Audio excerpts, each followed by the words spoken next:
Let's talk a little bit of Pittsburgh Steelers football here. Free agency is approaching. It is next week, a week today it starts. There's a name that I think is my new favorite on the market. I know the fit isn't perfect. He plays a little bit more defensive end in a 4-3 than defensive end in a 3-4, but I think he can make it work. It's Frank Clark. Just got released by the Kansas City Chiefs a couple of days ago as a cap casualty. He's 30 years old. He'll be 31, or he's 29 years old. He'll be 30 by the start of the season. He's coming off a 2-year, $30 million deal where he got cut after the second season. So he's set to make $15 million a year. Spotrac has him at $12.4 million average salary right now as his market value for his next deal. Last year he had 39 tackles, 5 sacks. He's not a big sack guy, which is why I think he'd still work in a 3-4 defense, but he's a clog the middle type of guy. 13 quarterback hits. He actually had a safety. I mean, he's a 3-time Pro Bowler before this season. His run in Kansas City has been unbelievable. And I think if you're the Pittsburgh Steelers, you got to look at him and say he's definitely an upgrade over Larry Ogunjobi. He's not going to be super expensive. Why can't we just go make that work? And add a superstar that gives you at least 2 years next to Cam Hayward, TJ Watt, and Alex Highsmith. I think that's the best defensive line they've had in like 5+ years. Right. Just imagine Frank Clark when all the attention is being paid to TJ Watt and Cam Hayward and Alex Highsmith. Like, that would be unbelievable. I know like you said, the fit isn't perfect, but I would love a guy who can just can help them stop the run. Like, they have pass rushers, they have guys who can get to the quarterback. I'm not as worried about that as I am about run defense being able to limit other opposing teams on the ground. So I'm with you. I really like Frank Clark. I think it would be a good signing.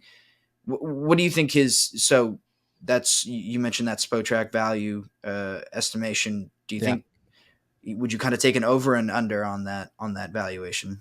Dude, I'm handing him that perfect deal. That's where I feel very comfortable in this. Is a lot of people will name names that are too expensive for the Pittsburgh Steelers. Like, somebody tossed out Leonard Floyd the other day when he got cut, and they were like, yo, the Steelers should go sign him. He's the perfect fit for TJ Watt and Alex Highsmith. It's like, yeah, he'd be an unbelievable third outside linebacker, but at the same time, he's not going to get paid like a third outside linebacker. I think Frank Clark is nearing the end of his prime, or is at the end of his prime enough where his value will decrease. And I think a 2-year, $12 million deal. Larry Ogunjobi played for a 1-year, $8 million deal last season. The Steelers have a much better salary cap situation right now than they did a year ago.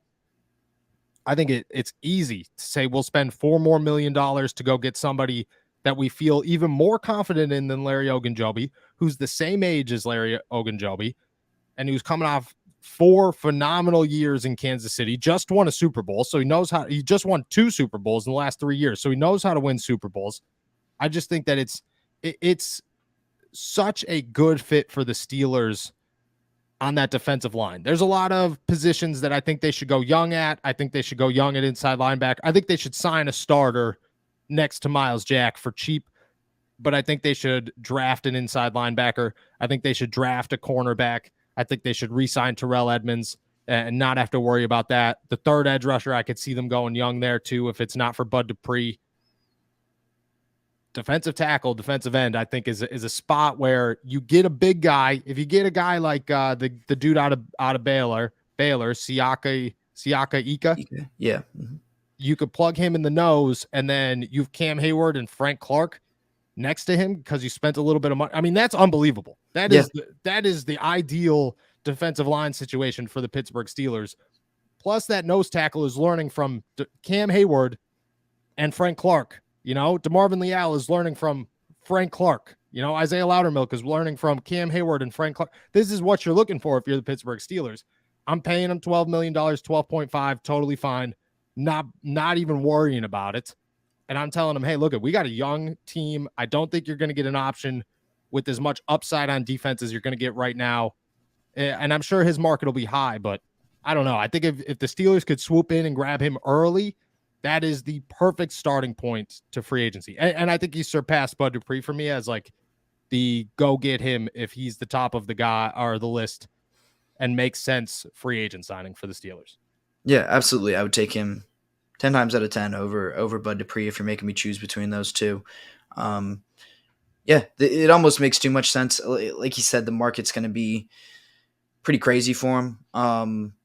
But if they can get in early and that would be a steal, and that would be an absolutely perfect start to free agency. Do you think they can get him before the draft, or will Oh, they? I do. If I'm the Steelers, that's the guy I'm looking for as early as possible. And just to bring up the guys that will be competing with him, I guess there's definitely going to be some bigger names, but are some names that are in the same category, I guess. But I don't think Frank Clark's going to be the guy that just gets a boatload of money thrown at him from somewhere, because you got Robert Quinn on the market, you got Brandon Graham on the market, you got Yannick Njoku on the market, you got Jadeveon Clowney, which say what you want to say about him, but he's on the market. Dean Lowry's on the market. Jordan Phillips is on the market. Justin Houston, Marcus Davenport are on the market. Carlos Dunlap, Dante Fowler. There are names. Solomon Thomas, if you still believe in him. Jason Pierre-Paul. There are names to where people will not go out there and say, hey, we're going to hand Frank Clark $30 million over 2 seasons because, we need a defensive end. I think that there's going to be cost-friendly players that teams will say, hey, we're going to work the market to the best of our abilities. If I'm the Pittsburgh Steelers, when's it open? The 15th? The 15th. And I think I've been told that they can negotiate now.